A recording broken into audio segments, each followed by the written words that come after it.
Notre Père qui es aux cieux, c'est à toi que nous adressons cette prière, c'est à toi que nous adressons cette célébration et nous voulons te demander que ce temps soit un temps où nos cœurs soient ouverts à écouter ce que tu dis dans ta parole, que cela nous saisisse, que cela nous questionne et nous aide à grandir, à mieux te connaître. Nous ne pouvons pas nous approcher de toi sans ton aide. Nous avons besoin de l'aide de ton esprit et nous prions que tu nous aides à avoir les oreilles ouvertes, à pouvoir retenir, comprendre, mettre en pratique et partager avec ceux qui font partie de notre quotidien ce que nous allons entendre ce matin. Au nom de Jésus, nous prions. Amen.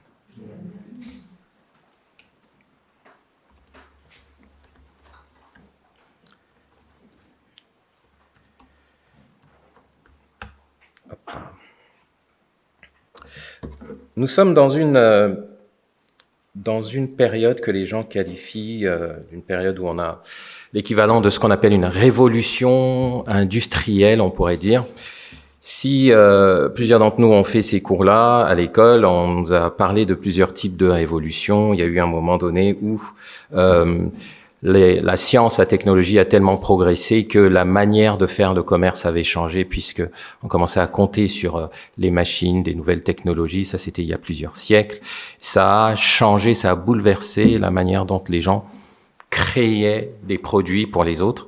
Et puis, au cours du XXe siècle, il y a eu d'autres révolutions qui ont eu lieu, notamment avec, je crois, les télécommunications ont pas mal bouleversé le monde, le commerce, et notamment, elles ont été favorisées par les guerres. En général, lorsqu'il y a des temps de crise, les hommes développent beaucoup de technologies. Et c'est aussi pendant le siècle dernier que Internet s'est développé. Mais je crois que c'est en ce moment, au XXIe siècle, qu'on voit la portée incroyable de Internet. Et je ne sais pas si c'est votre expérience, mais moi, en tout cas, j'ai beaucoup vécu ça, où je peux voir que la manière dont les gens vendent des produits, ça a pas mal changé grâce à Internet. On peut plus facilement avoir accès aux gens, et puis on peut leur vendre différents types de produits. Aujourd'hui, on vend pas que des produits matériels, on vend des produits qu'on dit des produits numériques. On n'a pas besoin de les fabriquer en série, on les fabrique une fois, et puis on peut les vendre, on peut en vendre plein. Et surtout, beaucoup de gens peuvent le faire, donc il y a beaucoup de concurrence. Et du coup, les vendeurs développent des techniques, des stratégies pour pouvoir s'assurer qu'ils peuvent vendre leurs produits par rapport à la concurrence. Et ce qu'ils font habituellement, en tout cas j'en ai observé pas mal, ce qu'ils font c'est, ils essayent, lorsqu'ils ont un potentiel client devant eux, ils essaient de lui faire comprendre la valeur de ce qu'ils peuvent lui apporter, de ce que peut apporter le produit ou le service, et ils essaient de démontrer que c'est tellement plus grand que le prix.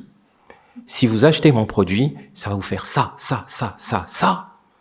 Vous aurez même, si vous hésitez encore, la garantie satisfait ou remboursé, ou encore vous aurez le service après-vente, et ils en mettent toute une tartine et vous disent, mais en fait, tout ça, vous savez, ça vaut tout ça, mais moi, je vous le vends pour ça.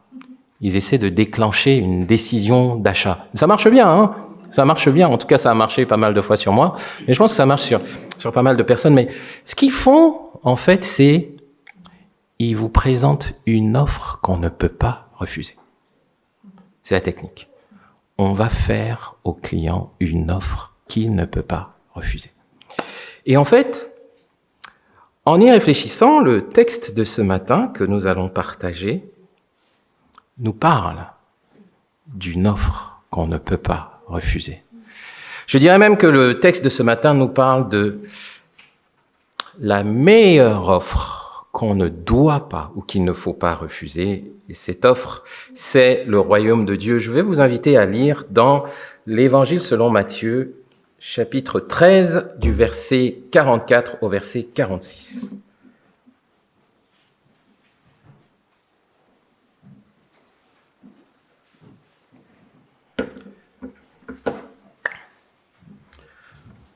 Matthieu, chapitre 13, verset 44 au verset 46. Voilà ce que nous lisons. Le royaume des cieux ressemble à un trésor enfoui dans un champ. Un homme le découvre, il le cache de nouveau, s'en va, débordant de joie, vend tout ce qu'il possède et achète ce champ. Voici à quoi ressemble encore le royaume des cieux. Un marchand cherche de belles perles. Quand il en a trouvé une de grande valeur, il s'en va vendre tout ce qu'il possède et achète cette perle précieuse. Amen. Voilà le texte de notre méditation de ce matin. 3 versets qui, je suis convaincu, nous disent que le royaume de Dieu, c'est la meilleure, sinon la seule offre qu'il ne faut pas refuser. Alors, je pense qu'on commence déjà à voir des parallèles par rapport à ces versets, mais mettons un petit peu de contexte à ces versets, ces 3 versets. Alors, ils se trouvent dans le chapitre 13 de l'Évangile selon Matthieu. Dans ce chapitre-là, le Seigneur Jésus donne beaucoup d'enseignements sur le royaume de Dieu. Il explique plusieurs aspects de ce qu'est le royaume de Dieu.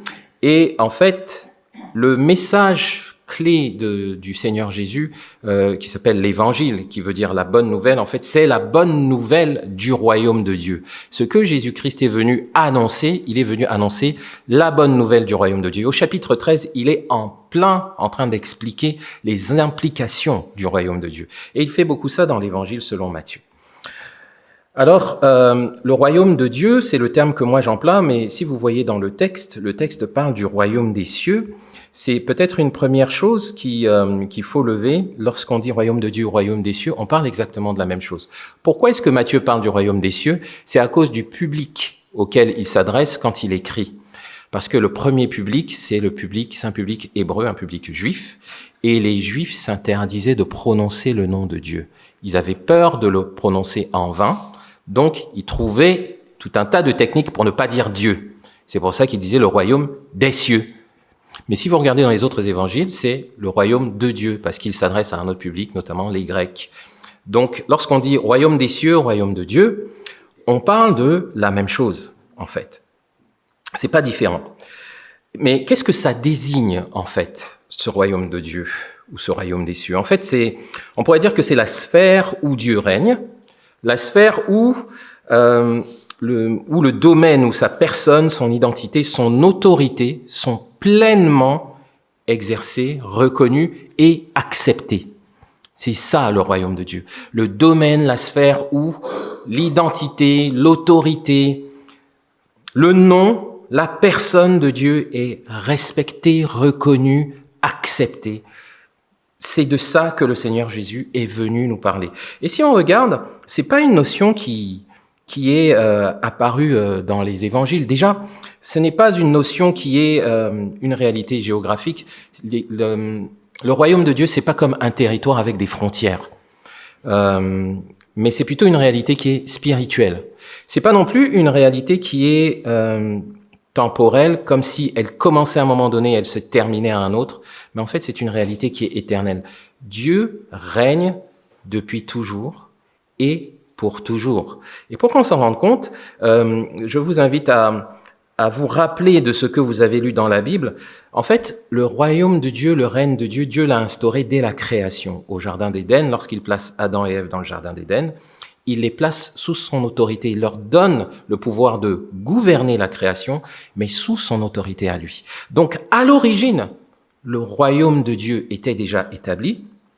Seulement, dès le départ, le royaume de Dieu a été abandonné par les hommes, notamment lorsqu'ils ont péché à la chute. Mais il était abandonné plusieurs fois puisque Dieu a essayé de le remettre en place à plusieurs reprises, notamment au travers d'abord de Noé.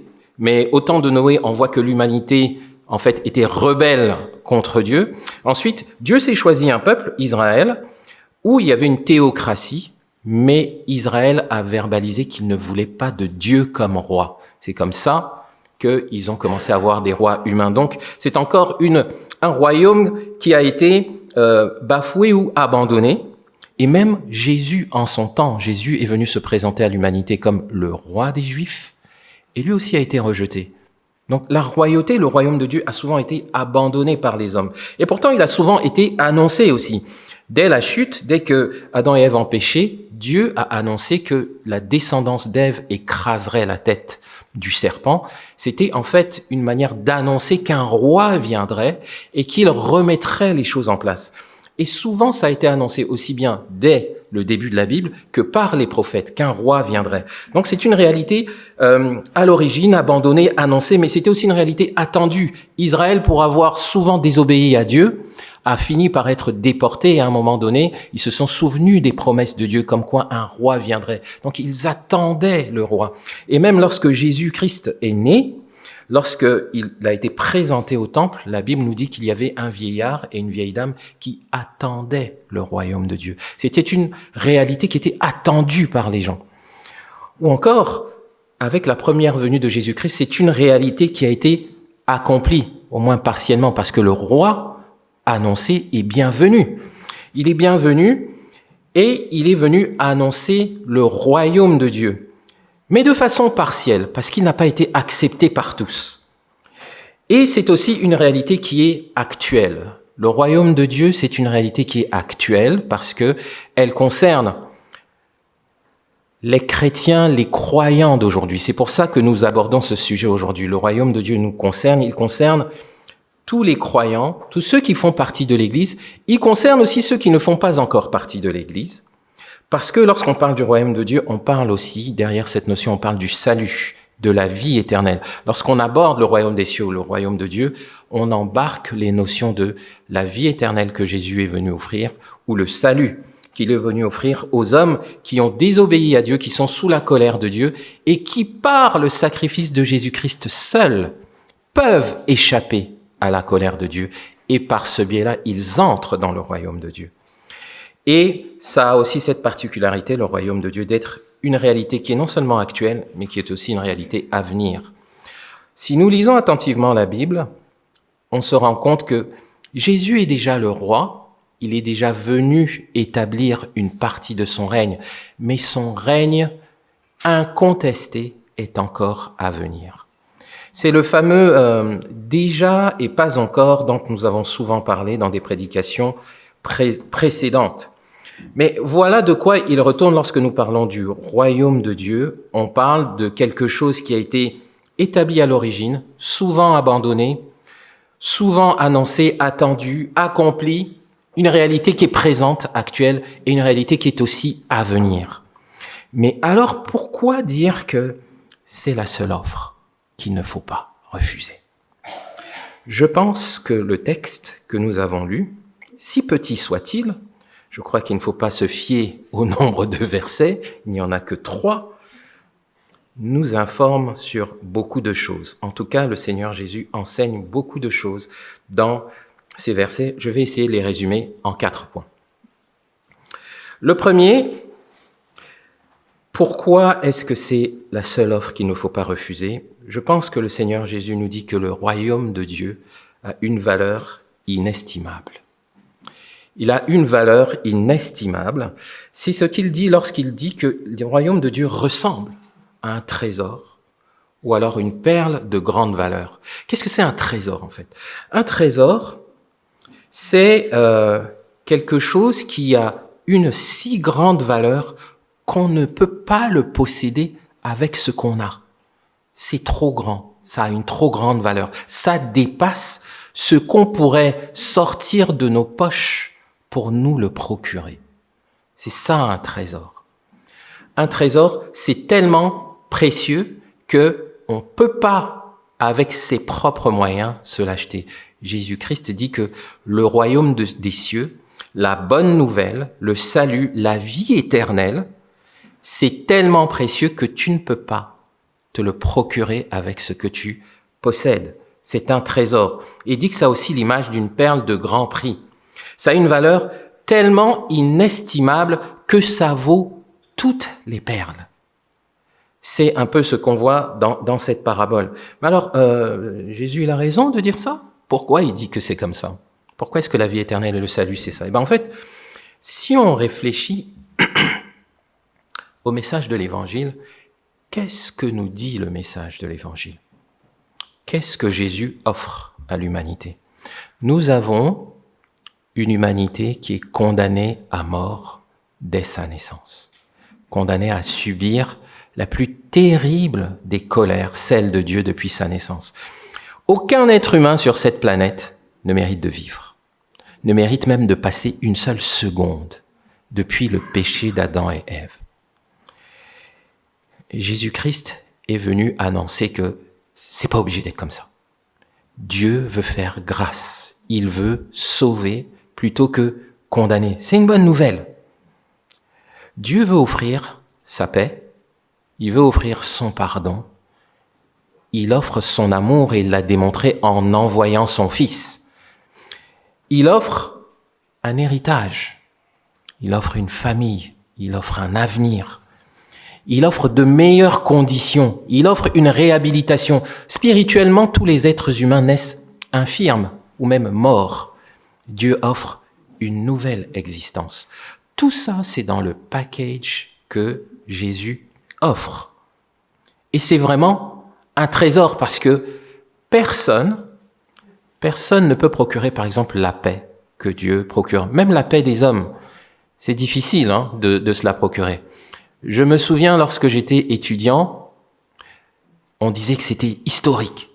Il y avait un homme politique qui était passé à la télé, il s'appelait Yasser Arafat, et il disait « historique, c'est historique », parce que depuis des décennies, la Palestine et Israël se faisaient la guerre, et c'était historique qu'ils parlaient enfin de paix. On parlait à l'époque de processus de paix. Alors moi, quand j'étais étudiant, ça commence à remonter, c'était dans les années 90. Aujourd'hui, qu'est-ce que ça vaut, ce qui était historique? Personne n'a réussi à se la procurer, cette paix. Mais Dieu, lui, donne une paix que personne ne peut arracher.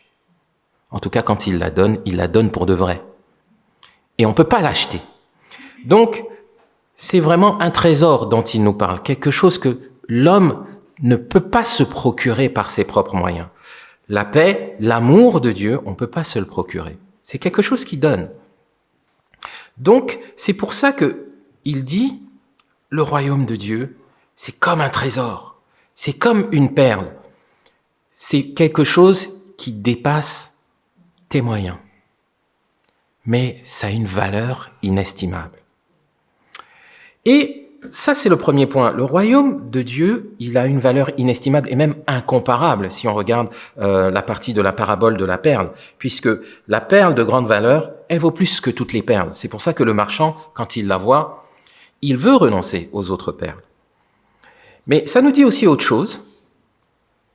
Le royaume de Dieu a une accessibilité qui est très limitée et même imprévisible. L'accessibilité au royaume de Dieu, c'est limité et c'est même imprévisible. Pourquoi?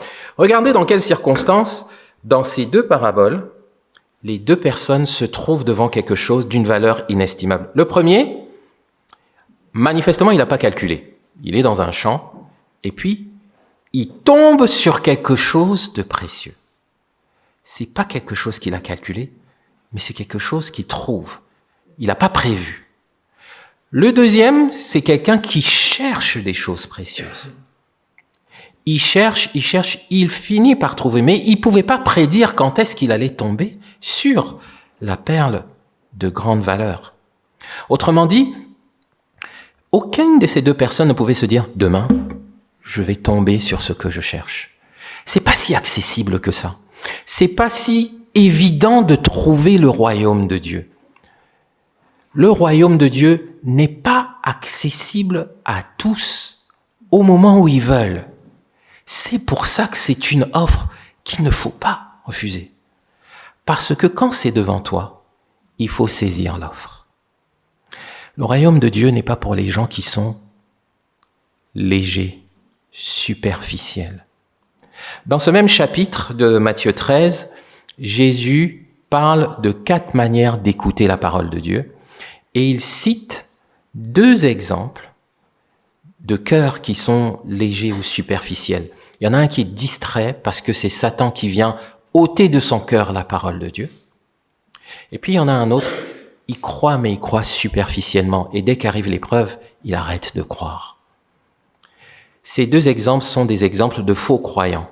Le troisième exemple que je ne mentionne pas est aussi un exemple de faux croyant, mais Jésus mentionne déjà au début de son enseignement dans le chapitre 13 que le royaume de Dieu, il est accessible à ceux qui sont, profonds, qui sont sérieux, attentifs, c'est le mot que je cherchais, attentifs.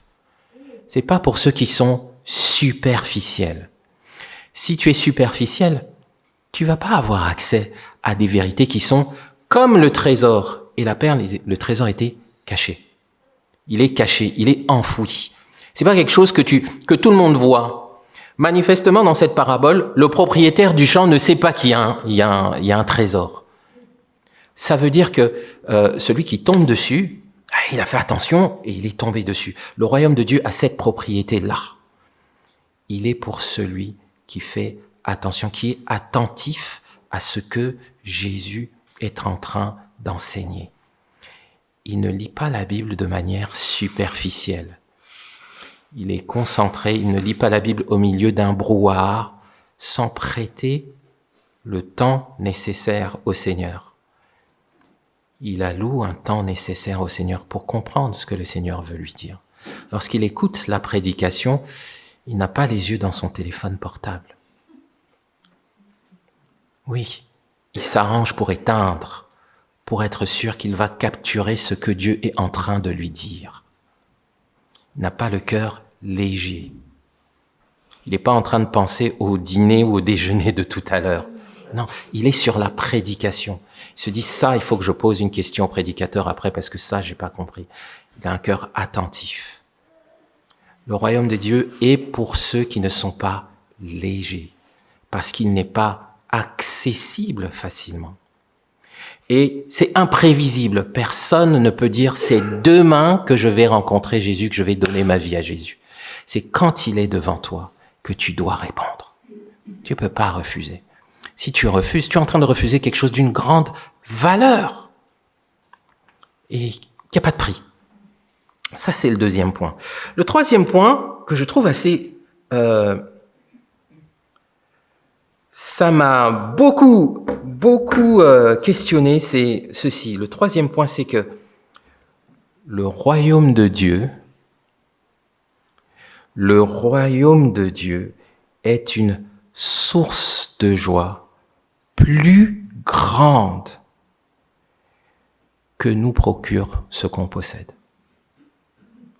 Le royaume de Dieu, c'est une source de joie plus grande que nous procure ce qu'on possède. L'attitude de celui qui a trouvé le trésor, c'est que il le recouvre. Il veut pas perdre l'opportunité de posséder le royaume. Mais surtout, il s'en va avec joie. Pour faire quoi? Pour aller vendre tout ce qu'il a en espérant posséder le royaume de Dieu. Autrement dit, tout ce qu'il a, tout d'un coup, ça paraît fade comparé à posséder le royaume de Dieu, posséder la vie éternelle, posséder le salut, avoir une relation personnelle avec Jésus, connaître Dieu, ça lui paraît tellement plus important, tellement plus enthousiasmant que tout ce qu'il possède. Son travail, sa maison, sa famille, ses projets, toutes ses ambitions. Tout ça, ça devient pâle quand il est en face du royaume de Dieu. Alors moi, ça m'a questionné. Parce qu'il est prêt à renoncer à tout ce qu'il a, pas à contre-cœur, avec joie. Oui, avec joie. Il y renonce avec joie. La vie chrétienne, c'est une vie où on renonce à ce qu'on a pour Jésus avec joie. Les sacrifices qu'on fait, c'est pas une contrainte. C'est avec joie. Parce que on mesure que ce qui est à gagner vaut tellement plus que ce qui est à perdre. C'est avec joie. Le ministère, le service dans l'Église, témoigner à son prochain de l'Évangile, tout ça, c'est pas avec peur, si ça peut arriver, mais c'est surtout avec joie. Lorsque tu rencontres le Seigneur Jésus, ce que ça te procure, c'est de la joie. Quelques illustrations. On va prendre une première qui est dans l'Épître aux Philippiens, au chapitre 3, du verset 5 à 7.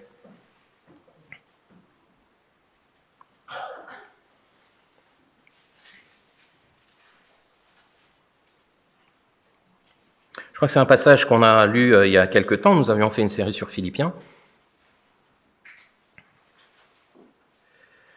Alors, Paul est en train d'exhorter les destinataires de ce courrier et il explique son parcours à lui avec le Seigneur Jésus. Et voilà ce qu'il dit à partir du chapitre 5. Il montre les choses qui pour lui avant étaient précieuses. J'ai été circoncis le 8e jour. Je suis israélite de naissance, de la tribu de Benjamin, de pur sang hébreu. Pour ce qui concerne le respect de la loi, je faisais partie des pharisiens. Quant à mon zèle, il m'a conduit à persécuter l'Église. Face aux exigences de la loi, j'étais sans reproche. Autrement dit, il est en train de dire aux destinataires de son courrier qu'il a des tas de choses qu'il a vécues dont il pouvait être fier. Il pouvait se dire, ouais, moi je suis ça, vraiment, je vaux mieux que les autres. Il pouvait s'en vanter. Mais au verset 7, il dit, toutes ces choses constituaient à mes yeux un gain, mais à cause de Christ, je les considère dorénavant comme une perte. Oui, je considère toutes ces choses comme une perte à cause de ce bien suprême, la connaissance de Jésus-Christ, mon Seigneur. À cause de lui, j'ai accepté de perdre tout cela. Oui, je le considère comme bon à être mis au rebut afin de gagner Christ. Autrement dit, tout ce qui était, comme dit le chant, utile, précieux, selon ce monde, pour Paul, il dit, mais ça ne vaut rien par rapport au fait de connaître Jésus-Christ. Ça ne vaut rien par rapport au fait d'avoir le royaume de Dieu. Quand tu as le royaume de Dieu, il n'y a rien dans ta vie qui soit plus précieux. On peut tout enlever, que ça te fait rien, parce que tu gardes le plus précieux. Alors, j'avoue, moi, que je ne suis pas un bon exemple, mais je crois que j'ai déjà expérimenté ça. Je crois que j'ai déjà expérimenté ça à plusieurs reprises. Peut-être la plus récente, c'est il y a, on va dire, 12-13 ans. J'ai connu une longue période de chômage. J'avais pas de travail. On avait des ressources limitées à la maison. Et donc, je cherchais un travail. J'étais sorti d'un emploi et je cherchais un travail. Je me rappelle que c'est une période qui a duré 17 mois. Et donc, tout le monde, il y avait beaucoup de gens ici qui priaient pour moi. Il y avait ma maman aussi qui priait beaucoup pour moi. Et je me rappelle que j'ai beaucoup questionné le Seigneur pendant cette période. Et puis, à un moment donné, je ne questionnais plus le Seigneur. Le Seigneur m'avait aidé à comprendre que j'avais avec lui tout ce dont j'avais besoin. Et je me rappelle une fois, ma mère m'a posé cette question, mais comment vas-tu? Je lui ai dit, maman, je vais bien. Je vais très bien. Elle me dit, ah bon? Tu as trouvé un travail? Je lui dis non. Elle me dit, mais alors pourquoi est-ce que tu dis que tu vas bien? Je lui dis, parce que j'ai appris que avec Jésus, j'ai tout ce qu'il faut. Rien ne me manque. Que j'ai un travail ou que j'ai pas de travail, en fait, je vais bien. J'étais à ce niveau-là dans ma relation avec Jésus. Il était mon trésor. Parce que, en fait, le Seigneur Jésus a profité de cette longue période de souffrance pour me dire, on peut tout enlever, mais moi, on ne pourra pas m'enlever de ton cœur. Et ça, c'est quelque chose que j'ai gagné dans la souffrance. J'ai compris que le Seigneur Jésus était mon trésor. On peut tout m'enlever, on ne va pas m'enlever Jésus. Et je prie que ce soit votre partage. J'avais d'autres exemples comme ça en tête. Ça me reviendra et je pense que j'ai d'autres choses à vous partager à ce sujet. Mais je pense que c'est ça que le Seigneur Jésus est en train d'expliquer, c'est que il doit être, ou il est, le trésor qui n'a pas de prix. Et c'est pourquoi la personne qui s'en va avec joie, elle sait qu'elle est tombée sur quelque chose qui est d'une valeur inestimable et qu'elle est prête à tout lâcher pour Jésus-Christ. J'aimerais vous partager un autre point. C'est ce quatrième point aussi m'a beaucoup challengé. C'est que le royaume de Dieu, on peut croire lorsqu'on lit ces deux paraboles, on peut croire que le royaume de Dieu c'est quelque chose qui peut s'acheter. Parce que ça dit que les deux personnes s'en vont, elles vendent tout ce qu'elles ont, et puis ensuite elles achètent ce qu'elles ont trouvé. Alors, il y a un piège. Déjà dans la première parabole, ça m'a pris du temps pour le voir, mais c'est évident dans le texte. Le premier n'achète pas le trésor. Le texte ne dit pas qu'il achète le trésor. Il achète quoi? Il achète le champ. Il est joyeux parce qu'il sait qu'il va faire une bonne affaire. Si le propriétaire savait qu'il y avait le trésor, à mon avis, il n'allait pas vendre le champ. Donc lui, il sait qu'il va s'acheter le champ. Il va avoir le trésor pour pas cher. Il va avoir l'affaire de très grande valeur à un faible coût. Voilà ce qui va se passer. Donc, la première parabole ne nous induit pas en erreur si on lit attentivement. Lui, il achète le champ. Mais il sait qu'en achetant le champ, il va avoir accès au trésor. Donc, cette parabole ne nous dit pas on peut acheter le royaume de Dieu. La deuxième, ça peut paraître un peu plus ambigu, puisque ça dit bien que le marchand, il vend tout ce qu'il a pour acquérir la perle de grand prix. On peut avoir l'impression que ici le Seigneur dit, tu peux te procurer par tes propres moyens tout ce qui est précieux si tu vends tout ce que tu as. Mais c'est pas ça ce que ça veut dire.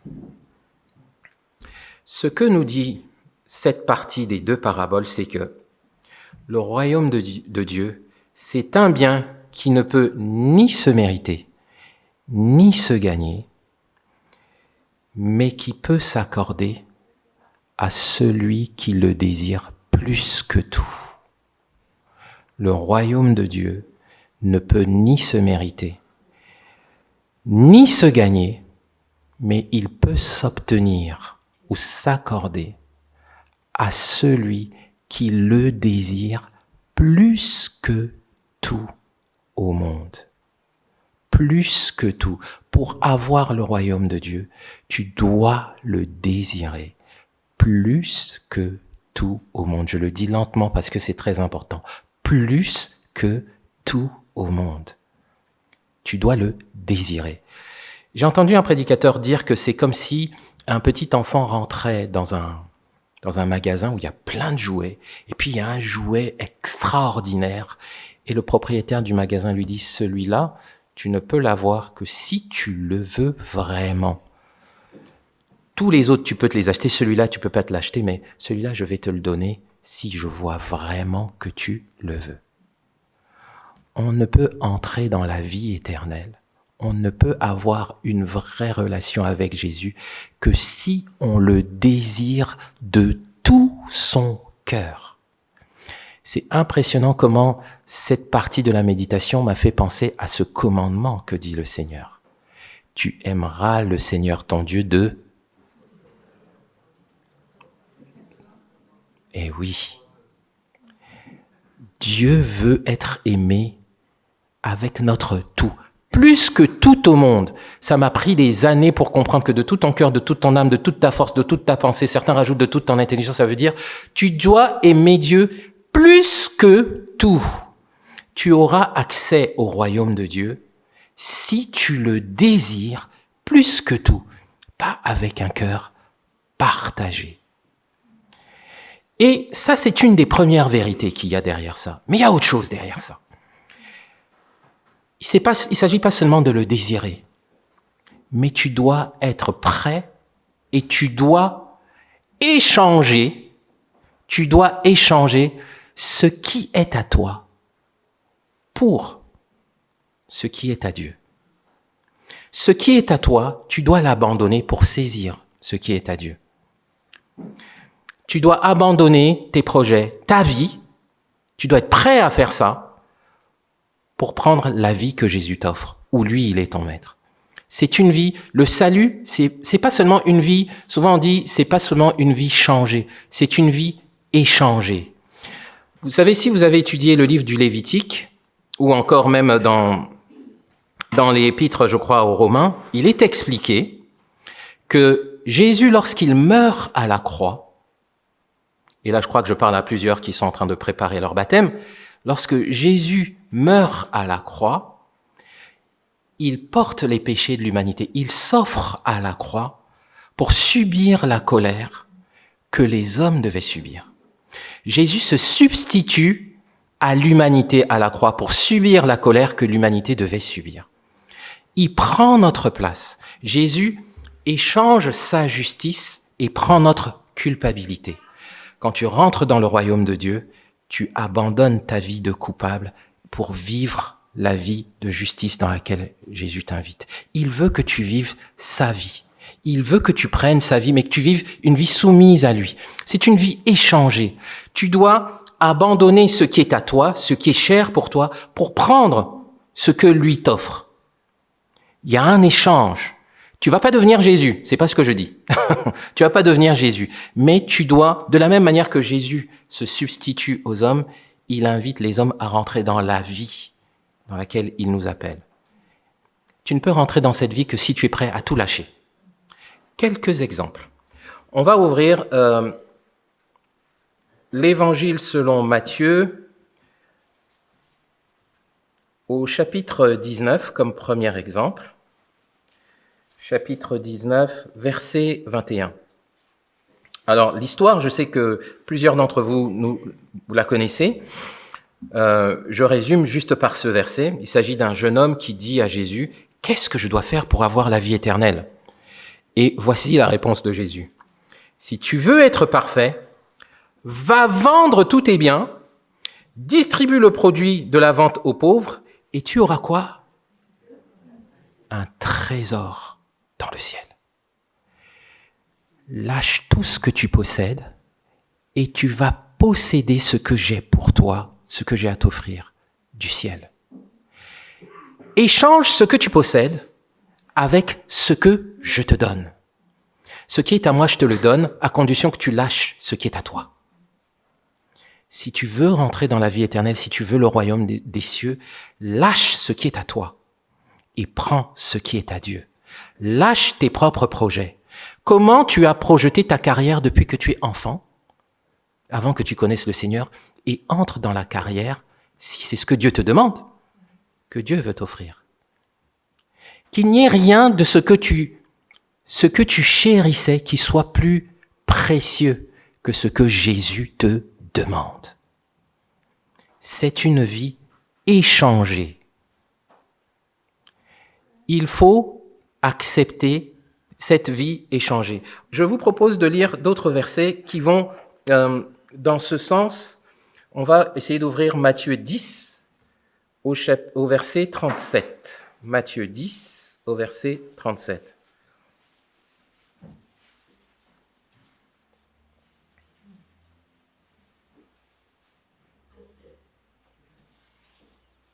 Nous l'avons ? Voilà ce qui est écrit. « Celui qui aime son père ou sa mère plus que moi n'est pas digne de moi, dit le Seigneur Jésus. Celui qui aime son fils ou sa fille plus que moi n'est pas digne de moi. Celui qui ne se charge pas de sa croix et ne me suit pas n'est pas digne de moi. Celui qui cherche à sauver sa vie la perdra. Mais celui qui aura perdu sa vie à cause de moi la trouvera. Si tu perds, tu trouves. si tu acceptes l'échange, tu rentres dans le royaume des cieux. Alors Jésus ne dit pas qu'on fait tout ça instantanément, mais c'est le principe de la vie éternelle. Une vie échangée. Il n'y a rien de ce à quoi tu tenais avant de connaître le Seigneur Jésus qui vaut la peine d'être gardé. Jésus est en train de t'expliquer que tout ce que j'ai à te donner vaut tellement mieux. Ça vaut tellement mieux que tu peux pas y opposer quelque chose que tu as déjà. Je suis en train de te faire une offre que tu peux pas refuser. Je t'offre le salut, la vie éternelle. Dis oui, mais non, mais moi je peux pas accepter le salut et perdre mon travail. C'est pas possible. Ou alors je peux pas accepter de perdre le salut et perdre mon conjoint. C'est pas possible. Je peux pas perdre ma maison. C'est pas possible. Jésus dit que tout ça, il a mieux pour toi. Mais tu ne peux accéder à ce mieux que si tu es prêt. Il ne dit pas forcément renonce-y. Mais si tu dois y renoncer, il faudra que tu y renonces. Si tu n'es pas prêt à faire ça, tu n'es pas digne de Jésus. Tu ne peux pas recevoir sa vie. Tu ne peux pas recevoir la vie de Jésus si tu préfères continuer à vivre une vie qu'il désapprouve, alors qu'il te dit de faire le contraire. Tu vas pas recevoir sa vie. Le jeune homme tenait plus à ses richesses qu'à suivre Jésus. Je vous propose un autre texte. Matthieu 16 au verset 24.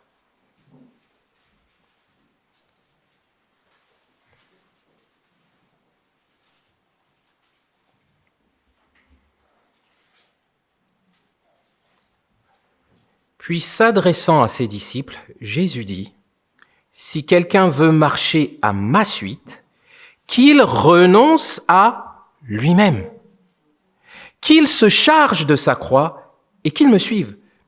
Celui qui est préoccupé de sauver sa vie la perdra, mais celui qui perdra sa vie à cause de moi la trouvera. » Et plus loin, si un homme parvient à posséder le monde en entier, à quoi cela lui sert-il s'il perd sa vie? Et que peut-on donner pour racheter sa vie? Autant de textes dans les enseignements de Jésus qui montrent que le royaume de Dieu, c'est tellement inestimable que quand ça t'est proposé, il faut pas refuser. Tu peux pas refuser cette offre. Il faut être fou pour refuser l'offre de Jésus-Christ. Quand tu en as pris conscience, lorsque toutes les fois que tu entends ici qu'on dit « Si vous avez entendu l'évangile, repentez-vous, obéissez à Jésus, n'attendez pas, c'est imprévisible. » Personne ne sait demain ou tout à l'heure s'il sera encore en vie. Si c'est une décision que tu n'as pas prise, tu es fou de ne pas la prendre maintenant. Et je ne prends pas de gants pour le dire. Tu es fou de ne pas la prendre. Parce que après, c'est trop tard. Après, c'est trop tard. C'est une offre en béton, que dis-je? Je ne sais pas quel est le métal qui correspond dans le ciel, mais c'est une offre, on va dire en or, qu'on ne peut pas refuser. Parce qu'en plus, il ne te demande pas de payer. Bien sûr, il y a un coût, tu vas te débarrasser de certaines choses, mais il te demande de le vouloir de tout ton cœur. Et tout le reste, tu vas pas être déçu du voyage. Voilà ce que nous suggère ce passage. Je trouve qu'il est dense en signification. Il y a beaucoup de choses que j'ai prévu de dire à ce sujet, mais que je ne dirai pas. Mais pour résumer, pourquoi le royaume de Dieu est la seule offre qu'il ne faut pas refuser? Parce qu'il a une valeur inestimable et incomparable, parce que son accessibilité est très limitée et surtout imprévisible. Je ne décide pas quand vient l'opportunité, si elle est là maintenant, je la saisis. C'est une source de joie plus grande que tout ce que je possède peut me procurer. Et surtout, c'est un bien qui ne peut ni se mériter, ni se gagner, mais qui s'accorde à celui qui le désire de tout son cœur. J'aimerais vous laisser avec cette pensée qui m'a frappé lorsque j'ai médité ceci. Le Seigneur Jésus a dit, « Ne vous amassez pas de trésors sur la terre, là où les voleurs percent ou dérobent, mais amassez-les dans les cieux, dans le ciel. » Il ne fait que parler de lui-même. Qu'est-ce que tu cherches le plus dans ton quotidien? À quoi vas-tu passer la semaine? À quoi vas-tu passer le reste de ton temps aujourd'hui? Quelle est ta quête? Il y a des quêtes qui sont légitimes, mais il y a une quête suprême. C'est ta relation avec Jésus. Si elle est inexistante, c'est maintenant l'opportunité. Le trésor se trouve devant toi. On annonce la parole maintenant pour dire que le trésor, il est peut-être difficilement accessible, mais il est disponible. Il est disponible. Il y a encore de la place au ciel. Et je m'adresse particulièrement à ceux qui, dans cette assemblée, n'ont pas encore déclaré qu'ils veulent suivre le Seigneur Jésus. C'est pas une plaisanterie. C'est pas une plaisanterie. Il n'y a rien à payer. Il faut accepter l'offre. Vous vous connaissez. Réfléchissez. Prenez l'offre au sérieux. Amen. On va peut-être prier et je vais laisser la place à Philippe.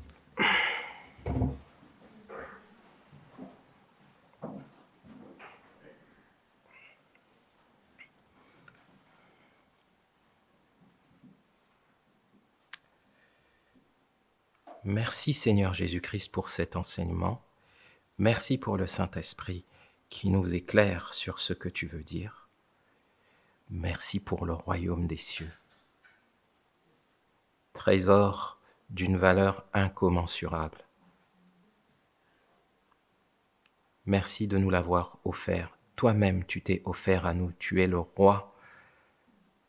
Et nous prions que ce qui est écrit dans ce passage, nous réussissions à répondre favorablement à l'appel que tu nous destines dans ce passage. Je veux prier pour ceux ou celles qui ne te reconnaissent pas encore ouvertement, publiquement, comme Seigneur et Sauveur.